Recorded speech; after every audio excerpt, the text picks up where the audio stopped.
नंदुरबारच्या शिक्षण अधिकाऱ्यांना 50,000ची लाच घेताना रंगेहात पकडले. नाशिक लाचलुचपत प्रतिबंधक विभागाची कारवाई. नंदुरबार जिल्हा परिषद शिक्षण विभागाचे प्राथमिक शिक्षण अधिकारी सतीश सुरेश चौधरी वय 50 वर्ष, राहणार वाघेश्वरी मंदिराजवळ नंदुरबार, मूळ रहिवासी मुक्ताईनगर जिल्हा जळगाव यांना तक्रारदाराकडून 50,000ची लाच घेतल्याप्रकरणी नाशिक लाचलुचपत प्रतिबंधक विभागाने रंगेहात पकडले. लाचखोर शिक्षण अधिकाऱ्याला आज अटक करण्यात आली आहे. नाशिक लाचलुचपत प्रतिबंधक विभागाकडून मिळालेल्या माहितीनुसार तक्रारदार यांना नवापूर शहर नगरपालिका मालमत्ता क्रमांक 826, सिटी सर्वे क्रमांक 624,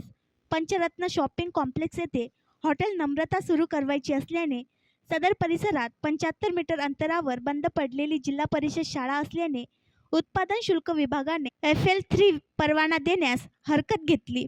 परंतु सदर शाळा इमारती जीर्ण होऊन बंद असल्याने नंदुरबार प्राथमिक शिक्षण विभागाकडून सदर शाळा बंद असल्याबाबत प्रमाणपत्र देण्यासाठी तसेच अशरफभाई मजीदभाई लखानी अल्पसंख्याक विकास बहुउद्देशीय संस्था नवापूर या संस्थेच्या अंतर्गत येणाऱ्या गुजराती माध्यमिक विद्यालय नवापूर शाळेची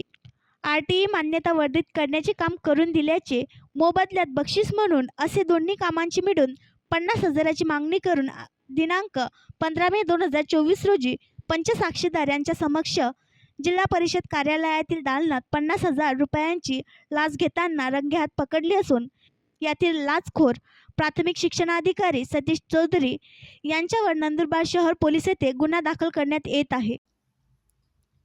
आणखी नवीन व्हिडिओ पाहण्यासाठी आमच्या देशमुख एक्सप्रेस न्यूज चॅनलला सबस्क्राईब करा, लाईक करा आणि शेअर करा.